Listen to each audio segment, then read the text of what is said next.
তিন জেলা ঘুরে বন্দি বাঘ।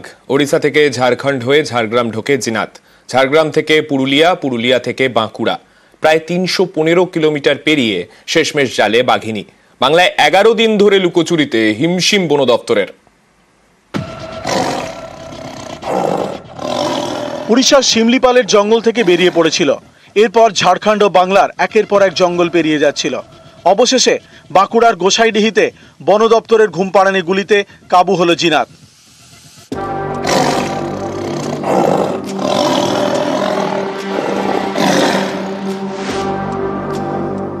আটই ডিসেম্বর রাতে বাঘিনী জিনাত উড়িষ্যার শিমলাপাল ছাড়ে।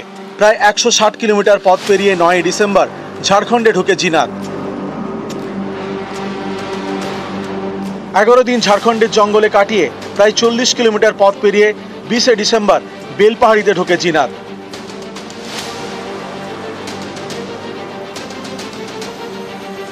এরপর ৫০ কিলোমিটার পথ পেরিয়ে ২২ ডিসেম্বর পুরুলিয়ায় ঢোকে জিনাত। ৬ দিন পুরুলিয়ার জঙ্গলে কাটায় জিনাত। বাগে আনতে হিমশিম খায় বন দপ্তর। এরপর প্রায় ৬৫ কিলোমিটার পথ পেরিয়ে ২৮ ডিসেম্বর বাঁকুড়ায় ঢোকে জিনাত।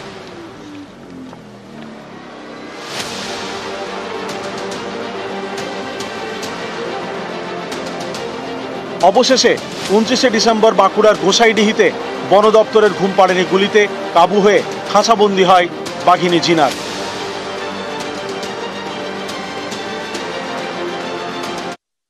আর বাঘিনী জিনাত ধরা পড়ায় খুশি গ্রামবাসীরা। খুশি লাগছে, ভয় থেকে মুক্তি পেলাম। কেন? ভয় থেকে, বাঘের থেকে মুক্তি পেলাম। জঙ্গলে ছিল বলে ভয় লাগছে? হ্যাঁ, জঙ্গলের পাশেই তো ছিল, তার জন্য ভয় লাগছিল। গরু বাছুর ধরতো, ছানা বাইরে বেরাতাম, তখন তোমার ভয় লাগতো। এখন বলছে যে বাঘটাকে ধরেছে। দেখলেন বাঘটা নিয়ে? না না, দেখতে পাইনি। ধরে নিয়ে গেল, আমাদের ভয় সব হয়ে গেল মনটায়। আতঙ্কে ছিলেন? কেন ভয়, তখন বাঘ ছিল বলে। আর এখন নিয়ে গেলে ভালো, এখন জানাচ্ছে মনটাও। ছেলেপেলে নিয়ে কি ভয় লাগতো? হ্যাঁ, সামনে বাঘ, বাবারে আমাদের ঘুম হতে ছিল না।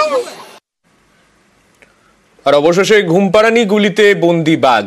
এবার কলকাতায় জিনাত, আলিপুর পশু হাসপাতালে স্বাস্থ্য পরীক্ষা। জিনাতের জন্য প্রস্তুতি আলিপুরে, জিনাতের জন্য বিশেষ ঘর আলিপুর চিড়িয়াখানার বিশেষ পশু হাসপাতালে। আজই তৈরি হবে মেডিকেল বোর্ড। আমাদের সঙ্গে আমাদের প্রতিনিধি বিবেক রয়েছেন। বিবেকের কাছ থেকে একটু বিস্তারিতভাবে জানতে চাইবো। বিবেক, ঠিক কোন কোন বিষয়গুলো চিকিৎসকরা মূলত খতিয়ে দেখবেন? দেখো শারমিক, যেটা জানা যাচ্ছে যে চিকিৎসকরা মূলত দেখতে চাইছেন যে বাঘিনী জিনাতের মানসিক স্বাস্থ্য এবং শারীরিক স্বাস্থ্য, এই দুটি বিষয় তারা এখন এই মুহূর্তে আলোচনার কেন্দ্রবিন্দুতে রয়েছে, তাদের চিন্তা ভাবনা কেন্দ্রবিন্দুতে রয়েছে। কারণ আমরা সবাই জানি যে শিমলিপালের জঙ্গল থেকে প্রায় ৩৫০ কিলোমিটারেরও বেশি পথ অতিক্রম করে সে বাঁকুড়ার গোসাইডিহি এলাকাতে তাকে শেষমেশ ধরা গিয়েছে, তাকে বাগে আনা গিয়েছে। এই দীর্ঘ পথ এবং শিমলিপালের জঙ্গলের যে ধরন, সেই ধরনের সাথে পশ্চিমবঙ্গের যে সমস্ত জঙ্গলে সে ঘুরে বেরিয়েছে তার ধরনটা অনেকটাই আলাদা, সেখানকার খাদ্য শৃঙ্খলটা অনেকটাই আলাদা। ফলে এই দীর্ঘ পথ পাড়ি দেওয়ার পর তার স্বভাবগত কি কি পরিবর্তন হয়েছে, তার আচরণগত কি কি পরিবর্তন হয়েছে, অর্থাৎ মানসিক স্বাস্থ্য, সেটা যেমন লক্ষণীয় বিষয়। এই দীর্ঘ পথ সে পাড়ি দিয়েছে, হেঁটেছে, দিনের পর দিন সে হেঁটেছে, একের পর এক জঙ্গল সে অতিক্রম করেছে। ফলে তার শারীরিক যে ধকল, সেই ধকলটা কেমন গিয়েছে। এবং তাকে ৩বার চেষ্টা করা হয়েছিল ট্রাঙ্কুলাইজ করা, ৩বার ব্যর্থতার পরে চতুর্থবার গতকাল অর্থাৎ রবিবার বিকেল ৪টের কিছুটা আগে তাকে শেষমেশ ট্রাঙ্কুলাইজ করা গেছে, বাঘে আনা গেছে। ফলে সেক্ষেত্রে ট্রাঙ্কুলাইজ করার পরে এখন সে কতটা স্বাভাবিক পরিস্থিতিতে ফিরতে পেরেছে এবং আগামী দিনে শিমলিপালের জঙ্গলে তাকে যখন ফেরত পাঠানো হবে সেই সময় সেই জঙ্গলের সাথে সে কতটা অ্যাডাপ্টেড করতে পারবে নিজেকে, এই সমস্ত বিষয়গুলি কিন্তু এখন আলিপুর পশু হাসপাতালের যারা আধিকারিকরা রয়েছেন, যারা বিশেষজ্ঞ চিকিৎসক রয়েছেন, তারা কিন্তু এই মুহূর্তে দেখাশোনা করবেন। এবং সেই জন্য কিন্তু বিশেষজ্ঞ চিকিৎসকদের একটি বোর্ড, যেটা তুমি বললে, সেটা গঠন করা হবে। এবং তারপরে তার জন্য যে বিশেষ সমস্ত পরিকাঠামো তৈরি করা হয়েছে বিশেষ করে এই বাঘের জন্য, সেই পরিকাঠামোর মধ্যে তাকে রেখে তাকে কিন্তু চিকিৎসা পর্ব এবং যাবতীয় অবজারভেশন যেটা বলা হয় সেটা চলবে। বেশ, অনেক ধন্যবাদ তোমায় বিবেক।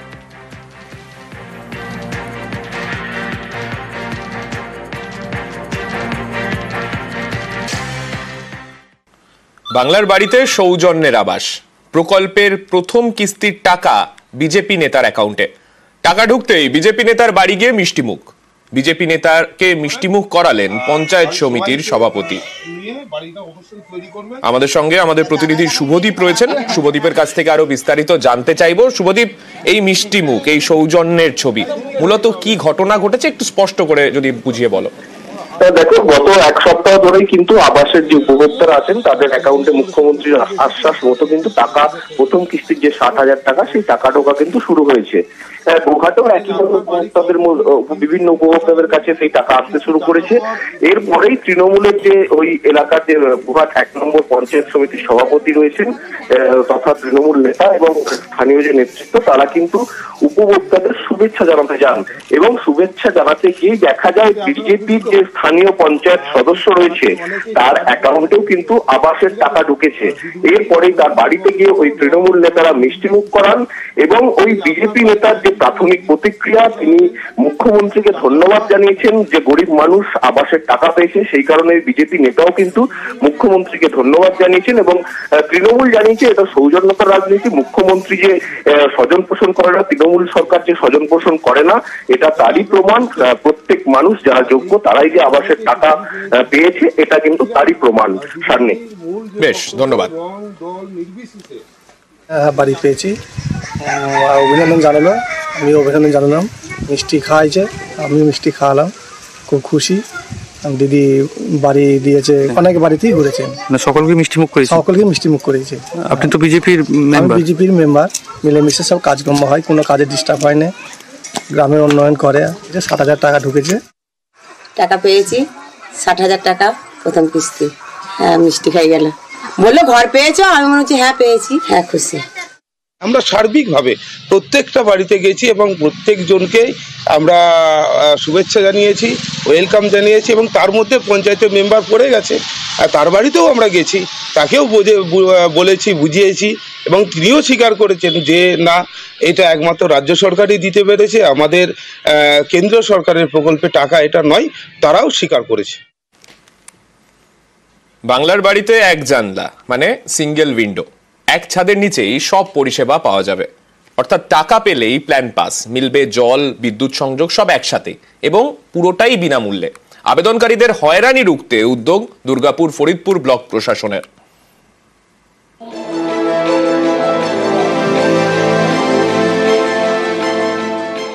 বাংলার বাড়ি প্রকল্প, রাজ্য সরকারের এই প্রকল্পে বাড়ির টাকা পেলেই বিনামূল্যে মিলবে জল ও বিদ্যুতের সংযোগ। বাড়ির প্ল্যান পাসের জন্য আলাদা করে টাকা দিতে হবে না। এসব পরিষেবাই মিলবে এক ছাদের নিচে, আলাদা আলাদা দপ্তরে দৌড়তে হবে না। সৌজন্যে দুর্গাপুর ফরিদপুর ব্লক প্রশাসন।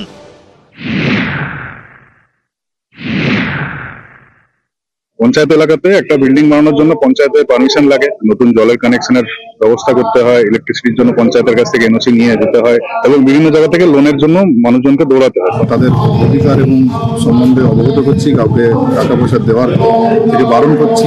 এই লোকগুলো যারা এই টাকাটা পেয়েছে যত দ্রুত সম্ভব, যত তাড়াতাড়ি সম্ভব তার বাড়িটা কমপ্লিট করুক। মাটির কাঁচা বাড়িতে শুয়ে পাকা বাড়ির স্বপ্ন, বাংলার বাড়ি প্রকল্পে সেই স্বপ্ন পূরণ।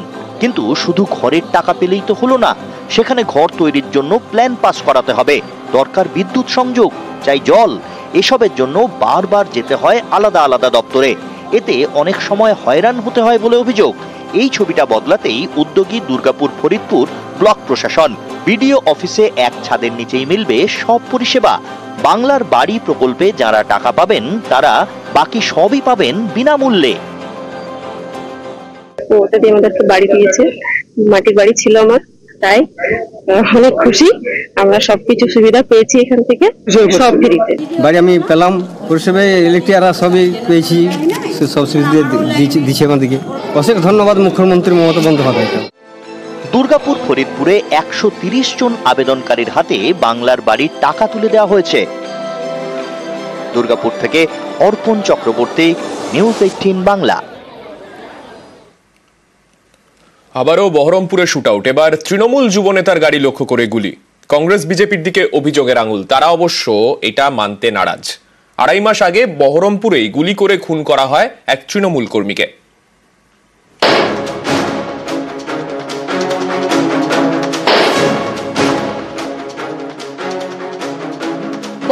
শহর যুব তৃণমূলের সভাপতি পাপাই ঘোষ, তার গাড়ি লক্ষ্য করে গুলি। শনিবার গভীর রাতে ঘটনাটি ঘটে বহরমপুর থানার মনীন্দ্রনগর পঞ্চায়েত এলাকায় রিং রোডের কাছে।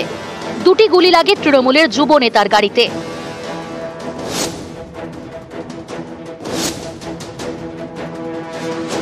বহরমপুর পুরসভার 4 নম্বর ওয়ার্ড, এখানেই কাশিমবাজারের বাসিন্দা পাপাই। তার আরেকটি বাড়ি রয়েছে বহরমপুরেই সৈদাবাদ পার্ক লাগোয়া এলাকায়। শনিবার রাতে সেই বাড়ি থেকে গাড়িতে করে কাশিমবাজারের বাড়িতে ফিরছিলেন পাপাই। সেই সময় কুঞ্জঘাটা মোড়ের কাছে রিং রোডের উপরে গাড়ি লক্ষ্য করে পরপর দুটি গুলি ছোড়া হয়। দুটি গুলিই লাগে যুব তৃণমূল নেতার গাড়িতে। কাউকে চিনতে পারিনি, গাড়ির সামনে কেউই পড়েনি, পেছন থেকে রানিং গাড়িতে করেছে। দুটো গুলি চালিয়েছে। রাজনৈতিক কংগ্রেস বিজেপি এরা করতে পারে, সামনে বিধানসভা ইলেকশন আছে। আমি শহরের দায়িত্বে আছি, আমার মিসেস মনীন্দ্রনগর গ্রাম পঞ্চায়েতের প্রধান আছে। আমার যেটুকু মনে হচ্ছে, তাছাড়া তো আমাদের এলাকা শান্তিপ্রিয় এলাকায় পুলিশ তদন্ত করুক, যারা দোষী তাদেরকে অ্যারেস্ট করুক। কংগ্রেসের দিকে আঙ্গুল তোলাটা একটা অভ্যাসের মতো হয়ে দাঁড়িয়েছে। গোটা শহরের, গোটা জেলার দুষ্কৃতীরা এখন শাসক দলের ছত্রছায়ায়, নিজেদের মধ্যে নিজেদের গোষ্ঠী কন্দল, সেই কন্দলটাকে চাপা দেওয়ার জন্য অন্যের ঘাড়ে দোষ চাপা। পাপাই ঘোষের আক্রমণ, এটা আমি উনি রাজনৈতিক দেখলেও আমি এটা রাজনৈতিক দেখছি না। আর সাপরিয়ার মৃত্যু হয় সাপরিয়ার হাতেই। 2.5 মাস আগেই বহরমপুরে গুলি করে খুন করা হয় তৃণমূল কর্মী প্রদীপ দত্তকে। বহরমপুরের যে রিং রোডে গুলি চলেছে, সেখানেই মাসখানেক আগে কুপিয়ে খুন করা হয় এক টোটো চালককে। আবার সেই বহরমপুরে শুট আউট, এবার যুব তৃণমূল নেতার গাড়ি লক্ষ্য করে গুলি। প্রণব বন্দ্যোপাধ্যায়, নিউজ 18 বাংলা।